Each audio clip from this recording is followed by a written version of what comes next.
Welcome everyone to the Meet the Mentor event here, hosted by Mastrius.com. I'm a brand new mentor, and today I'm just going to tell you a very little bit about myself, and then do a drawing demo, or a digital art demo.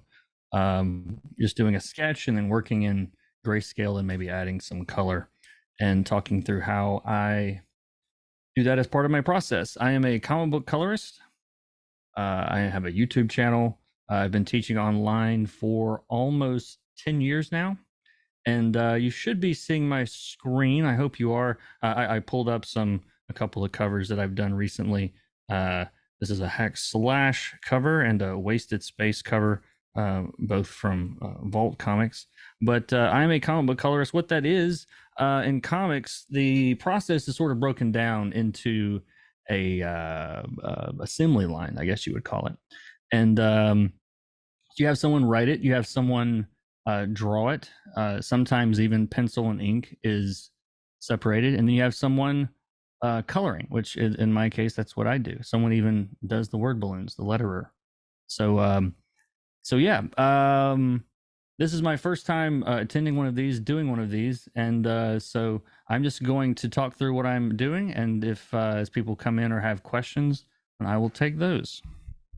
So to start with, I've got a file open already here of just 8 by 10 canvas size at about 400 DPI. If you ever want to have a thought to print anything that you're doing, it's a good idea to keep it at least 300 or 400 DPI. I get that question a lot during my streams every week. Everyone wants to know the techie stuff. It's really not that exciting. Just make sure it's big enough to print, in case you ever wanted to.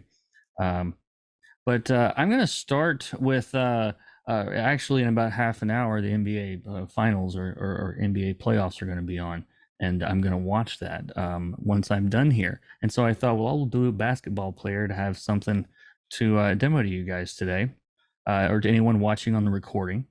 So yeah, here we go.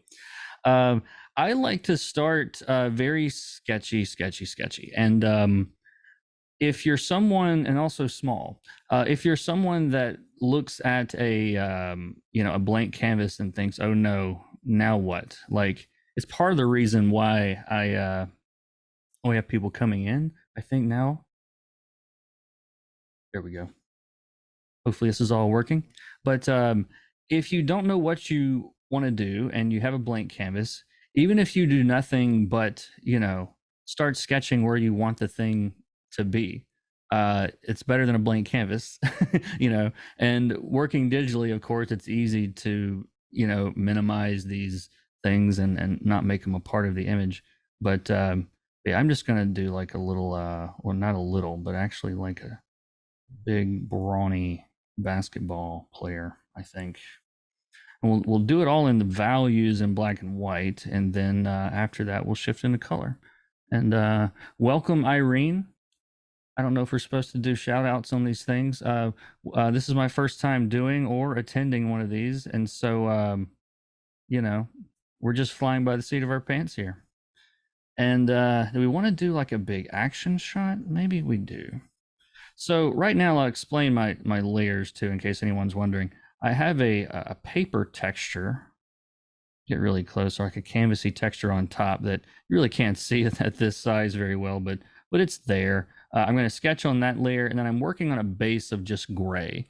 And the reason that I like working on gray is because it gives me a better starting point to me than, say, if it was just a big white canvas. You know what I mean?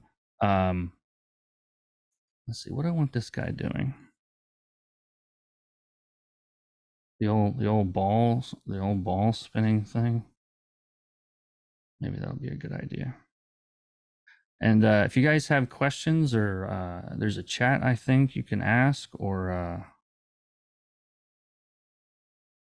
feel free to fire away. This is a free brush, by the way. I get a lot of questions about my brushes, and Really, I'm pretty boring about brushes. There's only a handful that I like that I use, but this is a free brush from Ron Chan's Gumroad. He's a comic artist. And this guy's going to be a little exaggerated. Because, of course, I grew up drawing superheroes more than basketball players. But now the basketball players look like this, so it works out. And this is meant to be cartoony and fun and not meant to be too serious. So don't start judging anatomy just yet. But I figure we do just a quick, simple sketch, something that can build on here. Hey, I'm hearing something. I'm hearing someone is trying to communicate. Sorry. Oh, there she is. How's it going?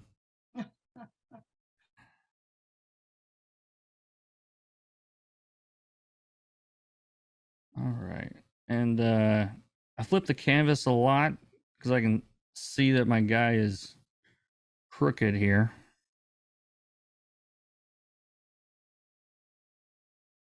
It'll really spoil you pretty quickly. I've done more drawing digitally than traditionally for the last 10 years. And anybody that does a lot of work on digital devices probably knows what I mean when you can, like, you're trying to sketch something on like a piece of paper and then you're like pinching to zoom. It's like, yeah, maybe we have a problem here. But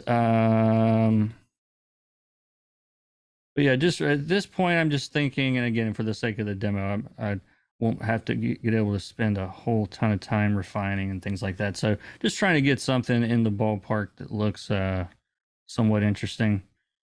But this is Clip Studio Paint, by the way. But most of all, just about everything I'm doing today is would be compatible with almost any art app. Just simple layers and you tell you what I might do for the sake of time. Let's make this a bus shot all of a sudden. Yeah. Who wants to draw feet today? Not me. And so this is just a sketch. And again, like the thing that's cool about working digitally, of course, is the pencils are isolated really on a layer by themselves. And so when I want to color or draw or do anything over this, I can just lower the opacity of that down as far as I want. A lot of times as I'm getting further along in the process, I don't do quite as much of this, but early on, I really just want to barely see what's there. And so I'll lower that opacity way down, start a new layer on top, and then start building on that. And so if you come from, I didn't do a lot of sculpting, but if you come from a like a sculpting background, if you've ever done anything with that, it's very similar thinking to me. Is like you're starting with the big broad strokes and then taking it from there, and so I think about this stage as like, these are the big chunky parts of the sculpture, and then the further along we get, the the more detail we'll add and all that stuff. And I'm just Clip Studio has a feature where you hit the letter C and it lets you draw with transparency, which is a nice way of saying it erases if you're on the same layer. And it's very handy to not have to switch to like a different tool, and also keep the same texture. One of the things that I don't really care for in my digital art is like really what would you call it, like very digital looking erasing. It's one of those things that that I like. I would prefer to hide my tracks than make it look digital, you know. And again, I don't know if my guy is any good here, but anyway, again, I'm just trying to get the big rough shapes in and muscles, and then eventually I'll do like a quick line drawing or something probably over this. I could probably start this demo from like a grayscale point too. If I decide to do this again, might be a good idea anyway. But we've already started this one, so I'll give it a shot.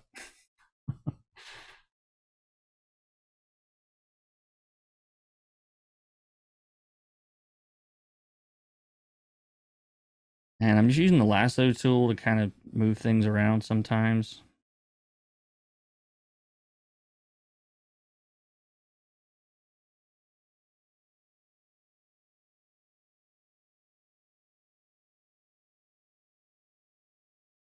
I'm kind of getting in more detail before I get my my shapes ready yet, I think.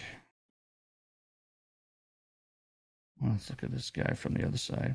The one thing I wish that this app would do better is when you flip the canvas, it puts it somewhere else. Like it keeps moving it back to the center. Like, shouldn't it just flip in place? Some apps do that and some apps don't. All right, we're going to do some constructive surgery on this guy to move his arm around.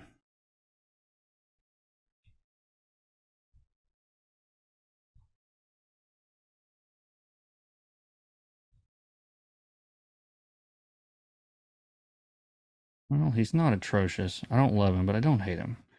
Which is, for the sake of this demo, it's probably good enough.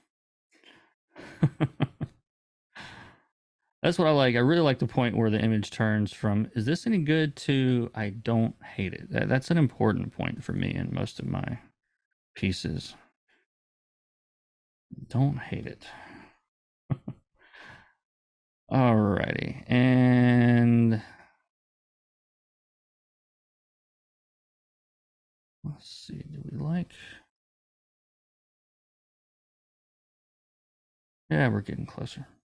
All right, so the same thing. This time I'm actually going to just turn off that first layer of sketch because I've got enough here, I think, that I can go to my a little bit tighter from here. So same thing again, though. I'm just going to go to that layer that now has this on it and lower the opacity on that.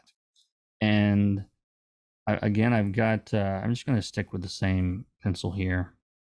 And again, on a new layer, and I'm going to try to like, what I end up doing most of the time is my layers just keep getting sketchier and sketchier. So I'm just gonna or I'll keep sketching on a layer that's meant to be finished.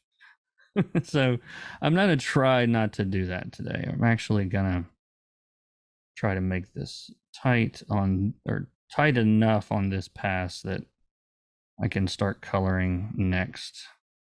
Maybe.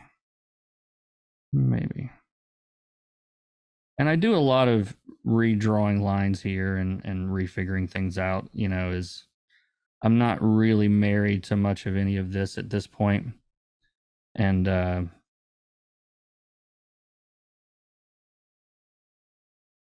that's always good. And I'm noses. I don't have any reference for this either today. I'm just pulling this out of my head. So if it's a little off, then there we go.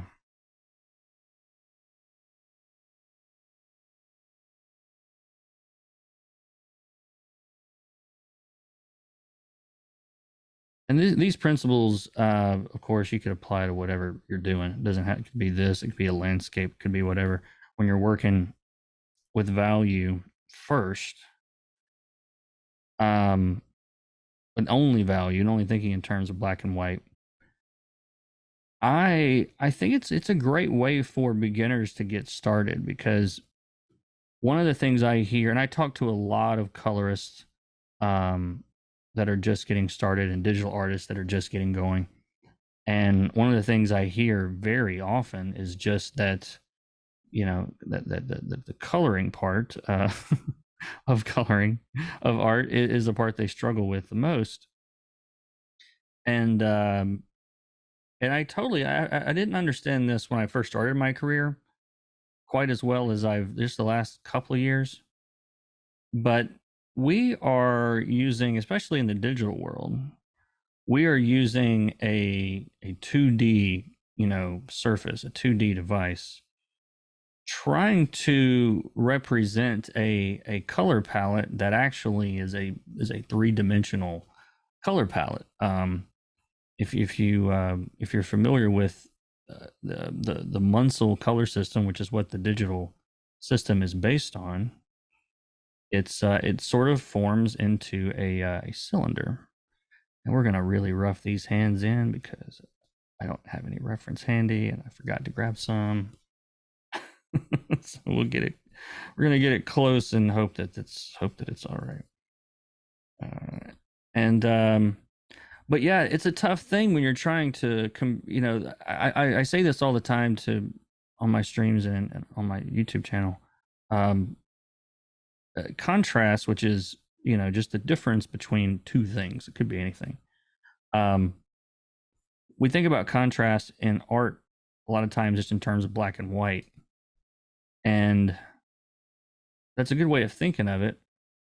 But every color has an associated value, has its inherent value, as they call it. I think in art school, I've been told. And when you're selecting colors, I hear, often how do you choose your colors? Well, everything is a comparison, no matter what you're trying to do, what kind of art you're making. Every single brushstroke is a comparison of some kind. And what makes digital art difficult is that the colors live in a 3D space. I mean, literally any color, not even just digital art, but traditional color. Like if you were to map it out, it's a 3D space. And so you're trying to compare things in a 3D space with 2D tools. And so when people struggle with color, just let me tell you that I understand, because it's a very abstract sort of concept to think about, but the reason that I've recently started doing more grayscale to value type stuff is because I realized that, when I'm choosing my colors, if you think about, I'm going into my mental library to choose a color. Well, the first thing I'm going to have to decide is the value of that color. So if color is a library, then I got to choose what floor I'm on, and that's kind of our value. Say the bright colors are at the top, the mid-tones are on the second floor, the dark colors are at the bottom, And when we're making comparisons between those lights and darks and mid-tones, like, to me, it really helps to visualize that space like that. That when I need, a blue that is dark, I'm thinking about choosing dark blues. If I need a color to contrast with that, and I'm choosing the wrong one now, if I need a color to contrast that, then I need to, it's literally just distance. I need to get further away, so I need to get a lighter color, and it's at the top. So I kind of think of color as of contrast as just a measure of distance within this little system over here. Literally these, like, say this white and that color are relatively close together compared to that white and this color, which is a little bit darker. So the fact that the contrast is higher between the black and white means that this is going to draw more attention than this, all else being equal. And it's just a measure of distance. If you think about it like a rubber band, if I pull from here to here, well, that's not very much tension. But if I pull from here all the way down to here, that's a lot of tension. That's the kind of thing that draws your the eye of your viewer, of your reader, whatever business that you're in. We'll fix that basketball later. I don't feel like drawing out that sketch right now. All right. So how are we doing? Is everything on that layer now? I think so. So I'm going to turn off this sketch. And he's looking a little simple here, so I'm actually going to dress this up a little bit more with just, I don't know, it needs a little bit more before I get started on the color here. Let me choose the right color about that.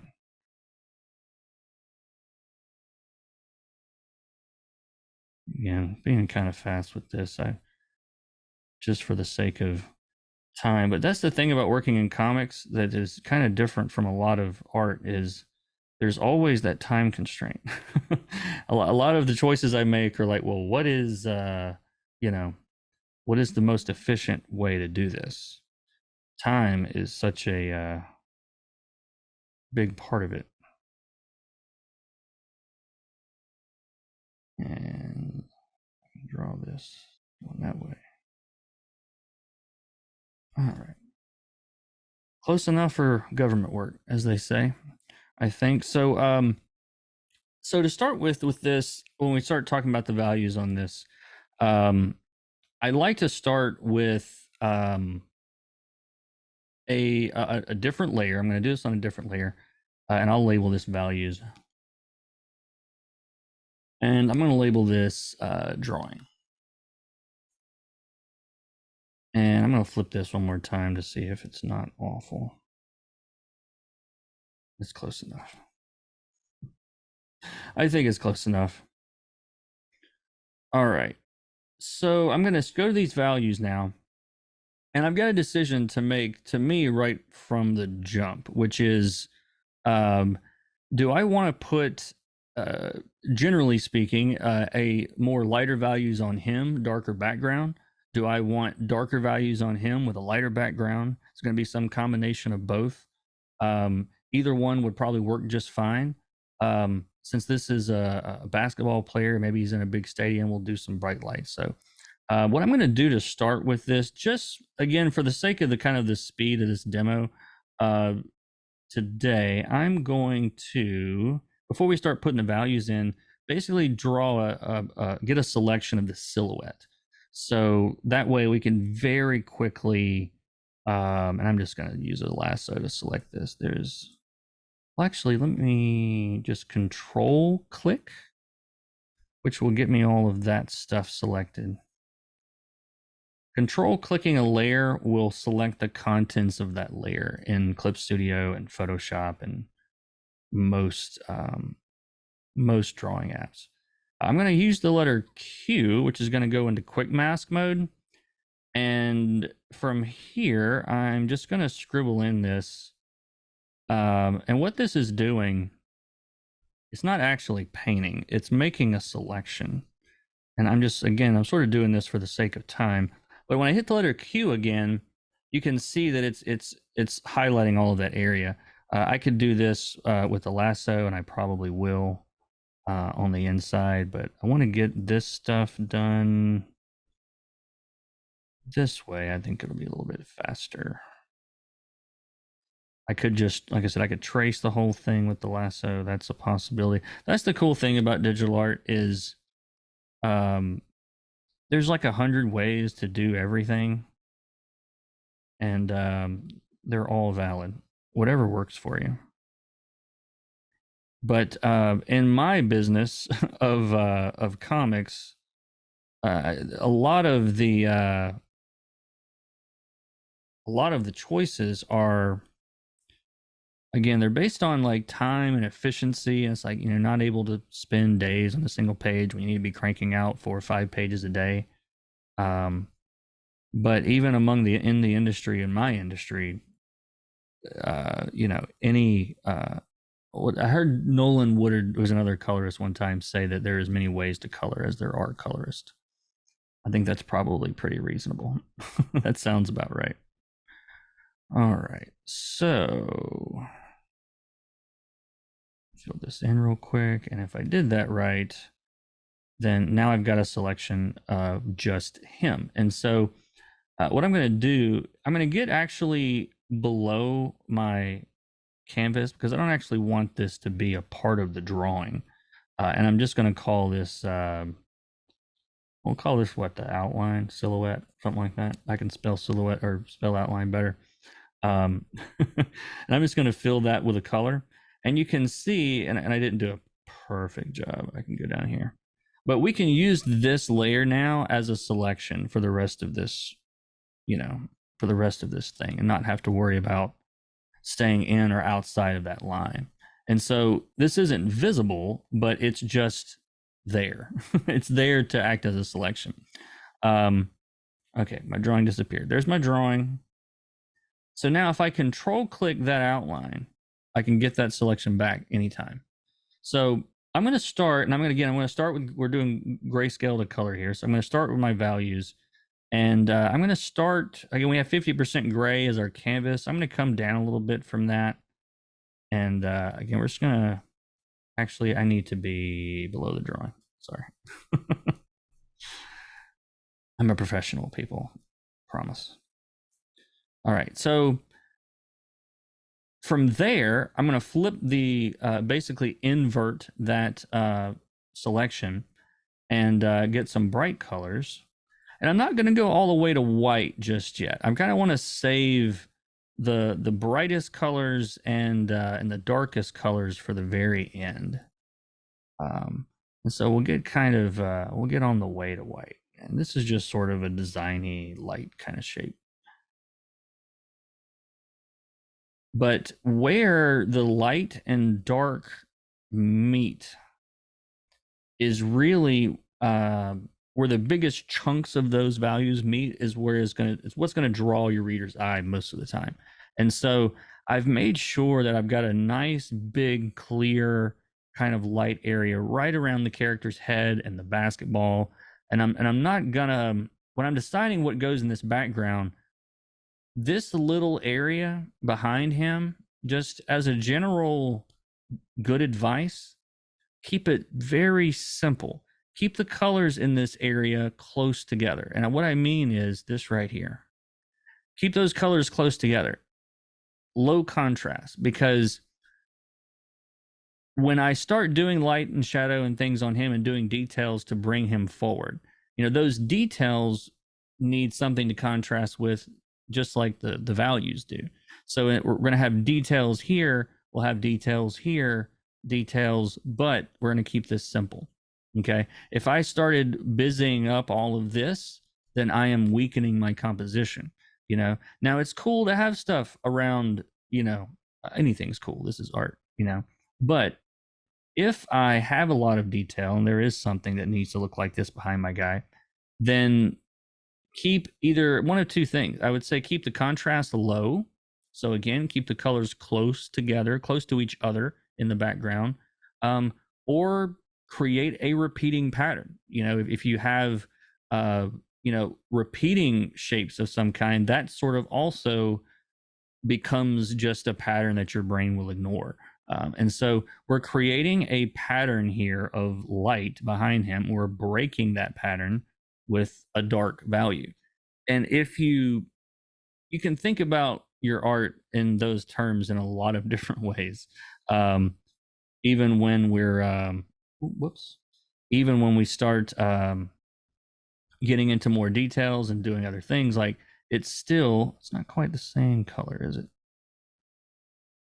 Sorry, I'm still working on my, getting my outline here done. It was a little on the sketchy side.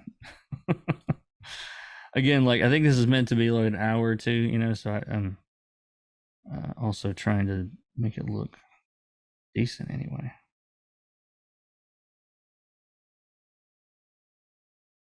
Questions, comments, concerns from the hordes that are currently watching? I'm kidding. All right, how are we doing? So I've got my mostly dark shape against a light background. So as I'm deciding the colors I'm going to choose, whether they're in the foreground or the background, I want to keep this plan in place of having mostly darker colors in the front, mostly light in the back. So if you have a plan like that, it makes your choices easier because, well, you've got something you want to stick to.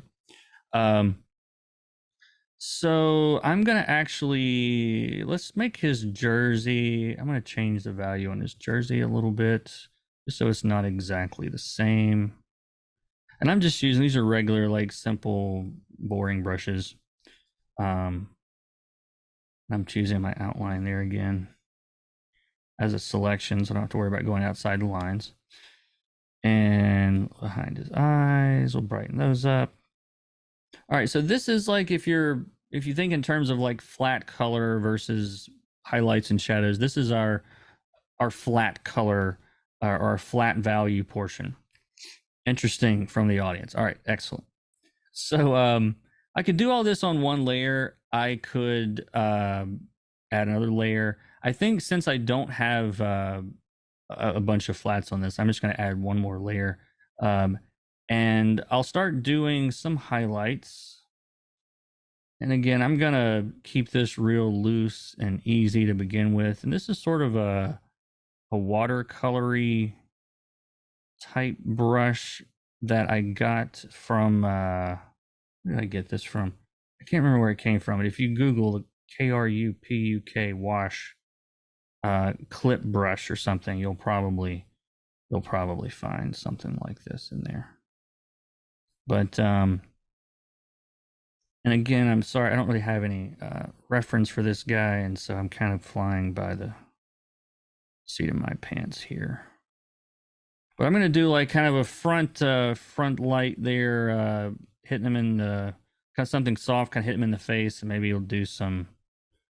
I mean, you have to have a rim light. It's like a rule in digital art. No, it's not. I'm kidding. Don't listen to me. No, but rim lights look awesome. Might as well on this guy. And so we got all the light coming, wrapping around him. I'm thinking about that now. And then we've got sort of the ambient light that I'm throwing around here.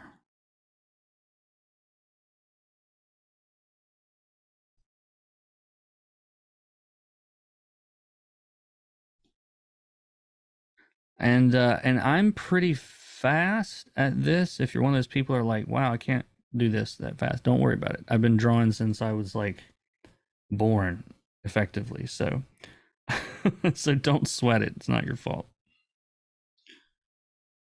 It just takes practice. You just got to practice. All right. And I'm just going to, again, like if I press all the way with this brush, I can get all the way to that value. So just to show how much the pressure sensitivity affects this here. And so I'm going to kind of come back through this again with a little bit more pressure this time.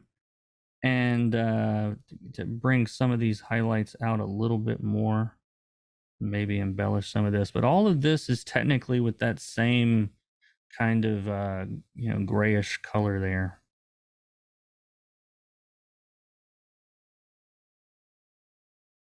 And like I said, this guy isn't really meant to be super realistic or anything. So he's in the middle of a game. He's the smaller that your little specular highlights get, like really just means the slicker or the wetter it is. So if you've got somebody that's really basketball player, really sweaty, then you have these really little sharp specular highlights that are really, really bright, and all of a sudden it looks like they're sweating. Yeah, comic book colorists have to learn all the little possible tricks to get things done. That looks good and also, doesn't take all day long. Although some pages do take all day long, to be fair.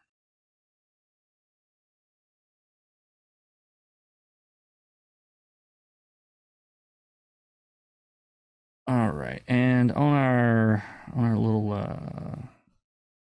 jersey here, I'm gonna do some brighter highlights. Don't look too closely at my line quality here.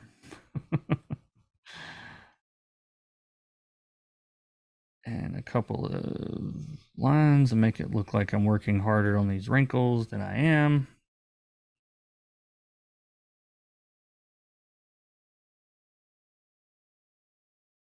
And if you were thinking, I had someone ask the other day when I talked about, having a plan as far as your values of having him start mostly dark and then, having the light background. It really narrows down your color choices tremendously because when you are, especially digital, you're faced with 16.7 million color options over here, and so it gets very daunting for someone new to digital art.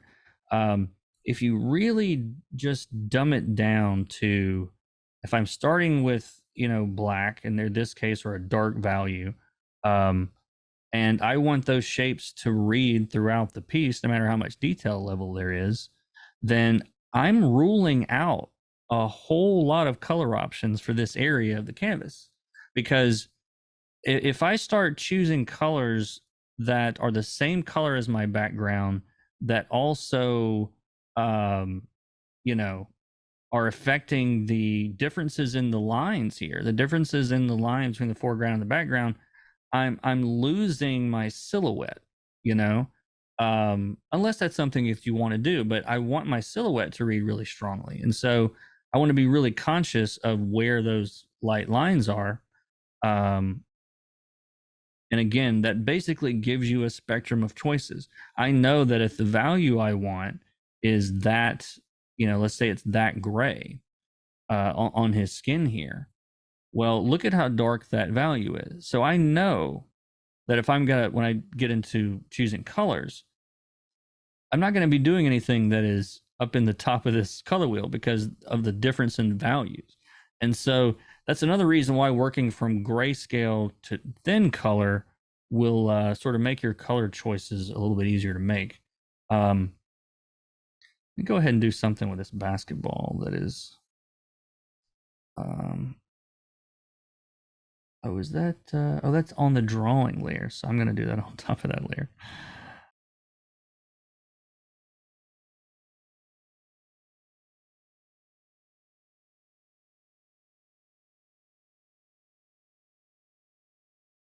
Basketballs aren't particularly shiny.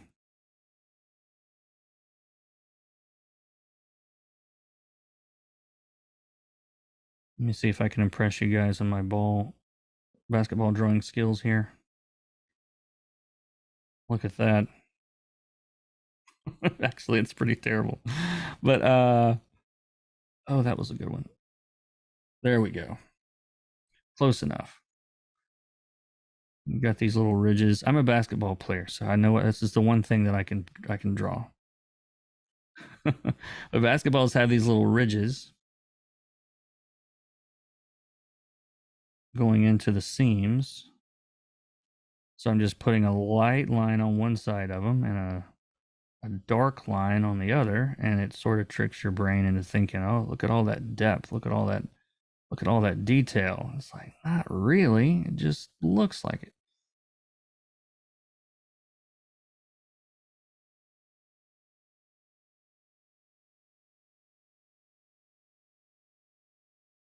Pretty close. Maybe right where the light's hitting it, we add a little bit of texture. This is the secret for adding texture. You need to be fast about it. Don't add it everywhere. Add it in the transitions. Add it in transitions from like light to shadow. That's really where you're going to see it the most. But I'm not worrying about putting texture all over this basketball because your brain is sort of filling in. It's like, oh, look at that textured ball. It's got texture everywhere. Just because you add a little bit. So let's see what else. Let's brighten this up one more time. I'm going to do one more. I think he's a little too dark. So I'm going to get a little bit brighter. And just touch up some of this.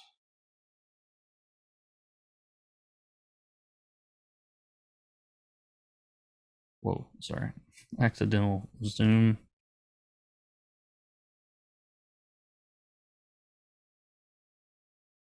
All right. And we're doing all right on time. Yeah, we're doing all right on time.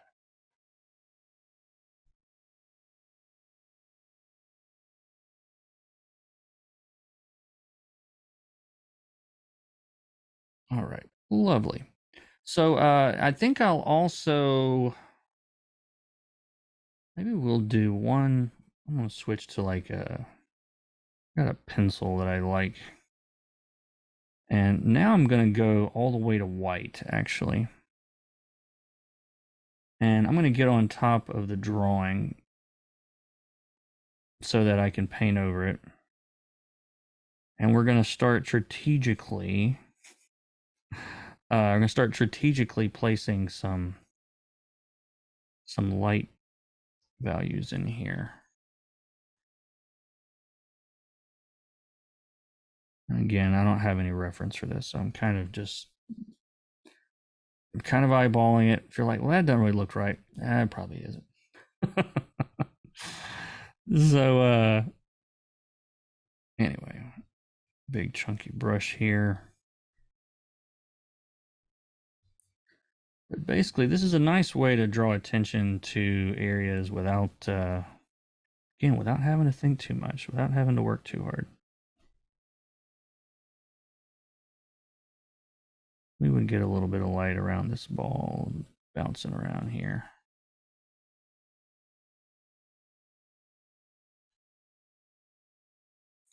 All right, and let's say for our background too, I'm gonna get a soft brush here, and we're back to my wash brush, and just, where do I want to put this? We'll put this with the rest of our values here. Or do it on a separate layer. We can do it on a separate layer. It doesn't really matter. But I'm gonna sort of pretend that this is some kind of like big bokeh effect or something going on back here. Oh, and I'm going to use that selection. I'm going to invert it so I don't have to worry about going outside the lines. And really what I'm doing here is I'm creating a very subtle gradient in the background without the gradient tool. I'm really just thinking mostly dark blobs along the bottom, fading into mostly light blobs at the top. Very complex color color theory here. But again, I'm keeping my colors close to each other in the places that I don't need a lot of contrast or want a lot of contrast. All right. Let's see. Do we like this? It's not bad. So from here, thanks to the wonders of digital art, let's simplify all this stuff over here I have going on, because I really have too much going on. I have a bad habit of just not being confident in my decisions, and so just put a new layer, and it's just an easy way to to back out of it. Let's see. Let's merge all of that stuff. Nope, that's not what we wanted to do at all. I want to merge all my values into, there we go, one layer. The sketchy stuff we'll put at the bottom. We don't need it anymore. The drawing we'll keep separate. That's our rim light. Let's keep that up there, I guess, for now, maybe. Or no, yeah, we probably should. We should probably merge all of this. I tell you what I'm going to do. I'm going to take all 4 of those layers, which is really just everything you can see right now. I'm going to put them in a group so that I've got them as a backup for later. But I'm going to duplicate that group. We're going to put we'll call this our working layers. And that group, I'm actually going to merge. How can I merge? Merge selected layers. There we go. So what does that do? That puts all of my values, that puts all of my values on one layer. Okay. So everything that we can see is all on that layer now. Okay. Other than my paper texture on top. If we get really close, you can see my little paper texture coming through there. All right. So now we've got our grayscale drawing, such as it is. There's all sorts of things on this that probably need to be corrected. There's some more shadows down there, probably. Anyway, we only have so much time. All right, so we have our values, And now we want to colorize this. And again, I think this is a good way to learn about color theory, is to start with white and black, start simple, and then we're going to add one color. Okay. Now I'm going to add, well, I'll do this manually. I'm going to add a new layer. Okay. Now I have an action, which is just an automated thing, presses a button that makes these layers because I use them all the time. So I can just press a button and it makes them. But what you would do is make a new layer on top and change the mode to overlay. Okay. When you want to maintain your values, you want to, overlay is really good for that. And I'll call this, we'll just call this color for now. Now, before we get to this layer, one thing I forgot to mention, I'm going to copy my values layer to get a second copy of that. And this is a good time to adjust your values. So if they're not dark enough, they're not light enough, if they're whatever, this is a good place to change that. And so I'm going to open up the level correction. And this is showing us basically where all of our values are in the image. This is the dark side, this is black, this is the light side is white. And so there's not a lot of white on this image, so you don't see a lot of big spikes over here. There's not a lot of black in this image, so you don't see a lot over here either. But there's a lot of midtones. That's what all this is. So I want to condense this a little bit. I want to brighten my brights until it's not overexposing. And then I'm going to darken my darks just to up the impact here a little bit. And then this kind of brightens and darkens everything separately in the middle. But it's a good way to, if you're like me and tend to have your values a little too close to each other, then it's a great way to adjust that after the fact. There's the after, there's the before. So it's subtle, but you know, it helps. So anyway, color on our overlay layer. I'm going to choose basketballs are orange. Let's choose orange. And I'm going to fill this, the whole layer on that overlay layer with that orange, just with the bucket tool. Now, because actually, let's start around there. A little bit too much saturated. Let's start around there. Now, I chose a color. This is very, very important. If you're going to color your values on an overlay layer, it's important to know how overlay works, actually. So if you choose a color that is perfectly gray on an overlay layer, it's basically invisible. Okay, you won't see it. Gray is invisible in overlay mode. Overlay will also ignore any black or white underneath, like in this case. It's not really going to do much, as long as you're choosing colors that are roughly along that 50% line through here. So if I choose a color that is like roughly 50% orange, then I'm going to get a color that isn't really darkening very much. It isn't lightening very much. It's taking the existing values and applying those orange, the orange tone to those values.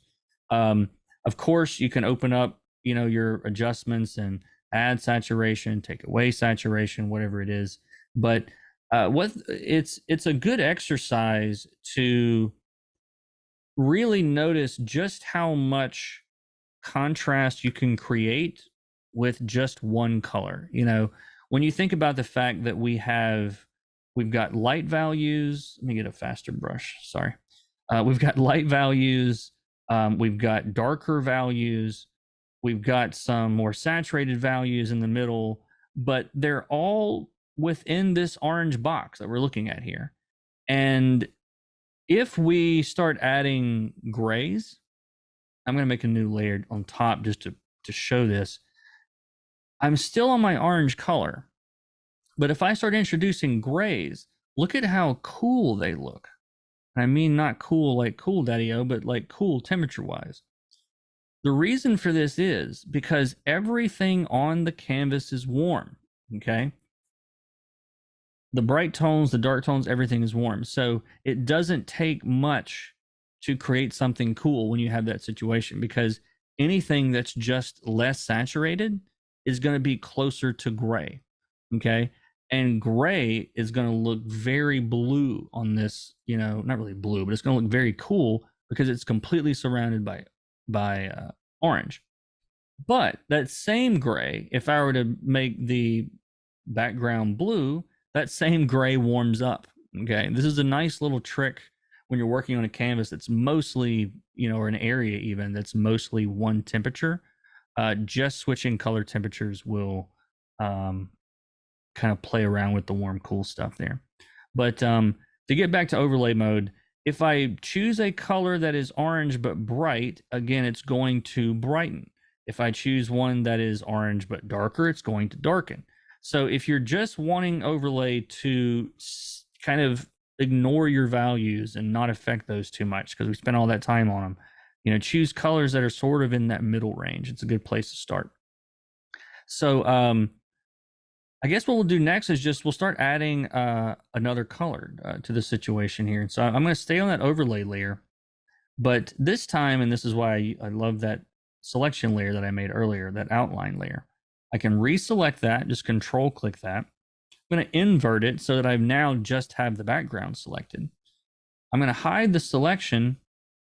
And again, I'm going to choose like a cool gray, which should contrast really well with all the orange. Where am I talking about? So we've got a cool gray. So now we're starting to overlap those contrasts, right? So we've got the contrast of light and dark, and now we're adding some contrast with the color temperature of, cool and warm. And because, again, because my values have already been established, I can sort of hop around the color wheel here and throw in a couple of different colors just to represent, this crowd of people that's, seeing this game. And let me make sure that I've had my selection in place for that. Actually, sorry, one second. I actually got his. Yeah, I didn't mean to select his arm there. Try that again. There we go. So again, back to my colors. But so I'm just kind of randomly popping around the color wheel, and I'm adding different colors, but it's not really affecting my value plan. I'm throwing all sorts of colors in here, but my background of light to dark is still light to dark.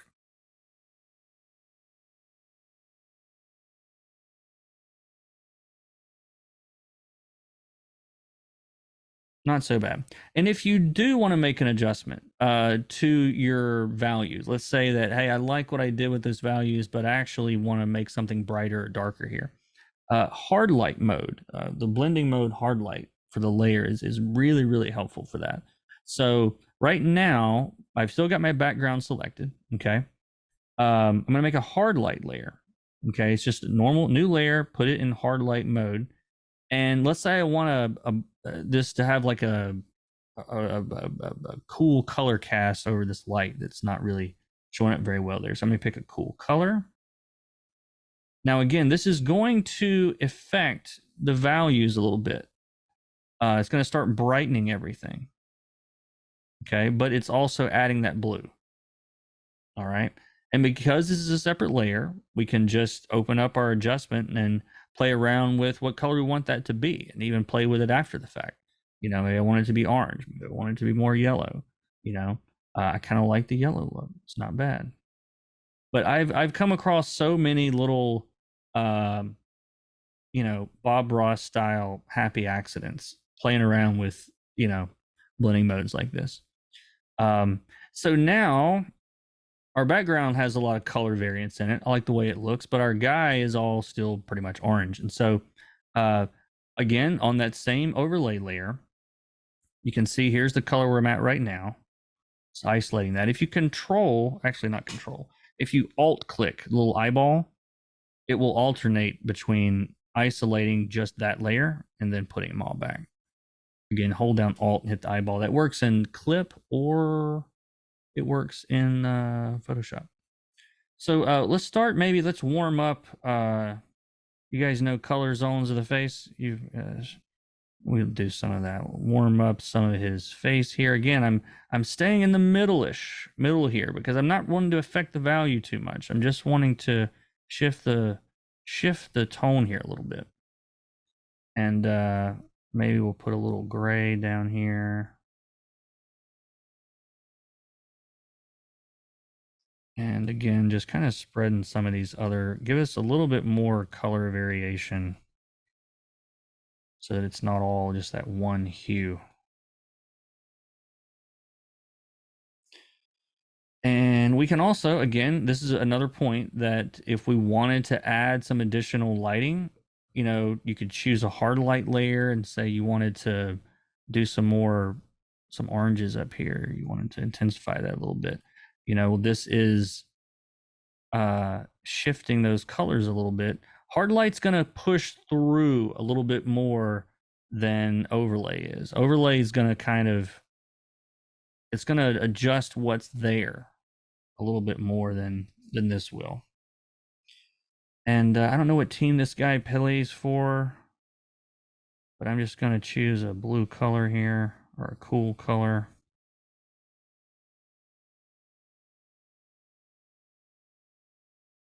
Whoops, sorry, accidentally zoomed again.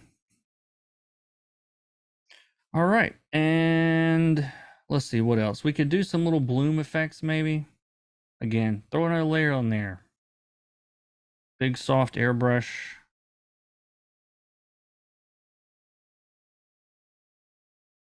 Strategically placed glow. All right. So from this point, you know, we could call this done. We could push for more detail. We could add some more colors. You know, I've kept this very muted. I didn't really do anything with the basketball, did I? But that doesn't mean you can't get really intense and can get really saturated in these modes. Again, just crank the saturation up, and that saturation, especially in overlay mode, will come right through. It's like we can really push the saturation on the basketball here. And but yeah, from here on out, one thing I like to do, and let's say like from this point, I want to do a little bit more. Let's say there's a bounce light coming off the floor. Okay, like I was noticing this watching the game the other day. It's like I've got my values underneath here, you know, that are supporting all of this. But what if I want to add a light that is not in this value plan? You know, it was not here. Like, say I want to add some bounce light off the floor. Again, hard light layers are really what shine for that. And I know I've got a lot of layers going on over here, but don't let that confuse you. You can do all of this on just a layer too. I tend to add, like I said, I tend to add more layers, but I'll take like a warm, let's see, what color we want the bounce light to be. If it's on a separate layer, it doesn't really matter. So let's do that. Let's put it on a separate layer. Just make another layer. And I'm gonna get my soft airbrushy thing again. And maybe go red, and let's just see. So maybe like I kind of hit all the bottom facing planes. Like what would on a basketball court, there's a lot of very colorful logos and color painted areas and things like that. And so it's a great place to watch how light bounces around. So I'm just basically finding all the planes that are facing the floor. Maybe there, down there, down there. You'll see more of it in the shadows than you will on the light side, because the light is going to overpower this underneath. But under here, you would get a lot of reflections. And I can push the intensity in the ones that are really facing downward. Maybe a little bit down this way. And again, let's say, well, that's cool, but I don't know if I like that color. Well, we did it on a separate layer. And so we can go all the way around to all the different team courts that he could be standing on here. But anyway, I think I liked the red. And let's see what else, guys. He would probably have a team of some kind.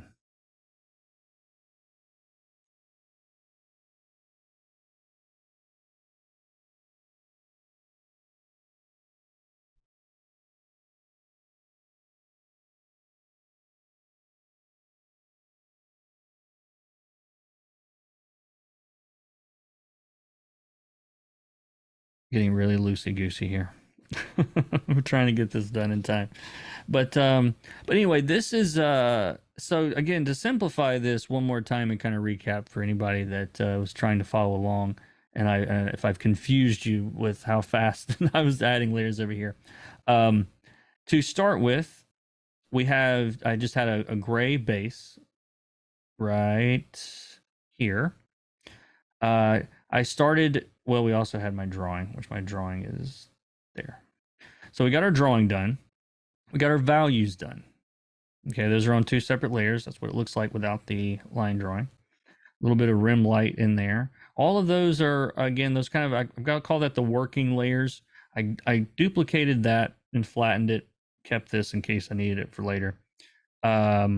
We've got the original sketches. Again, most of this, you don't actually see any of this. The first thing you actually see is here. So here's the values. We adjusted the values with a levels adjustment. I've got the overlay layer on top, which is doing most of the colors here. Almost all the main coloring is on that layer. This is what it looks like by itself. Again, very simple. It's the values that are doing all the work here. We got a couple of hard light layers, you know, that are adding some effects and whatnot. And then what's on that layer? Anything? Nothing on that layer. Oh, and then there's a paper texture on top that when we zoom up looks cool. We might see if it's printed. So are there any questions, or is there anything specific that anyone would like to know or ask about before I wrap this up today? And thank you for watching. And if you're watching this on a recording, hit me up, find me on a message there on Mastrius, and I'll be happy to answer your questions. I've just gotten Procreate and learning. Great hints on starting with values.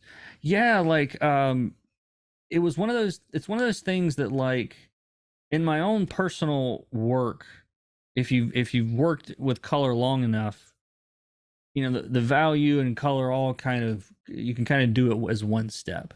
But what I've found is, especially if you're starting out as an artist and you're listening to this, just getting going, understanding how to work in grayscale is critical, because it will actually, it limits you so much in obviously your color choices when everything is gray. And so it really forces you to think about your values, you know, where and how those values work. And I'll say, as kind of a general rule of thumb, again, to kind of keep in mind, it's, and you can notice this even on my piece here, anywhere that we have, let's say, like in this case, we got the basketball player in the background. I want you to look at, if we just look at everything inside this box, okay, we've got, you know, mid-tones to as dark as this painting gets, basically, sort of throughout, okay? The colors, if you look at them, kind of, they're jittering around in the color picker over there. The difference in the colors in this section of the painting is a little bit less, okay? These colors averages are a lot closer together, okay? But compare that to the values and the colors in the top of the canvas. You know, you've got these big swings from light to dark to light to dark to light. Like, that sort of cadence of, it's really anything that is striped or checkerboard pattern. Like, if you think about, if you can find a couple of those in your compositions, it's very eye-catching. And so it's a good way to sort of draw the viewer's attention toward a certain area. And if it's still difficult to wrap your head around because of this box, this is a color wheel without value. Okay, this isn't, we can't represent value, the digital value here. I mean, as far as how light and dark things are. But this color wheel shows hue, obviously on the color wheel going around, and then you've got saturation toward the center. So when when I'm like on this particular piece, we have created a pattern of bright colors in the background. Okay, they're all very bright and they're all over the color wheel. You know, if I start color picking all of this, you can see that it's kind of jittering through, you know, purples and reds and blues and greens and all those things. But those colors are all they're all relatively close together. Okay, they're all kind of in this range. And so for the sake of this particular drawing, these colors are literally close together. So it's a low contrast sort of pattern going on here. So if we draw a rubber band around those colors, let's say here they are, you can imagine someone tying a rubber band around all of these. Well, if I want to increase the contrast in some area, if I want to draw the viewer's attention, in this case, I need to break out of this pattern with something very different and increase that tension. And so by going to darker values here, or in this case, you know, most of these are kind of on the cool side. So they're actually more like probably here. So I'm taking that rubber band and I'm pulling it out here to these darker, more saturated values. And so where my tension was, you know, let's say the tension is X here.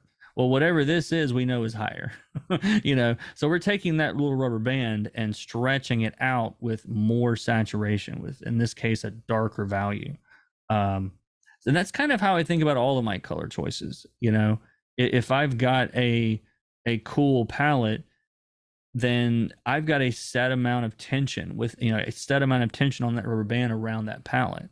But if I suddenly introduce that color to this area, you know, I've really taken that rubber band and stretched it all the way across my color wheel.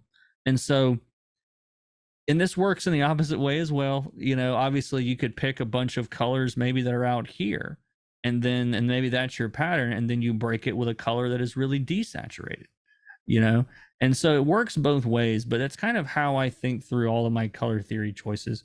But anyway, if it doesn't look like there's any other questions other than that, so thank you for watching. And again, I hope you guys will, if you have questions or anything, look me up.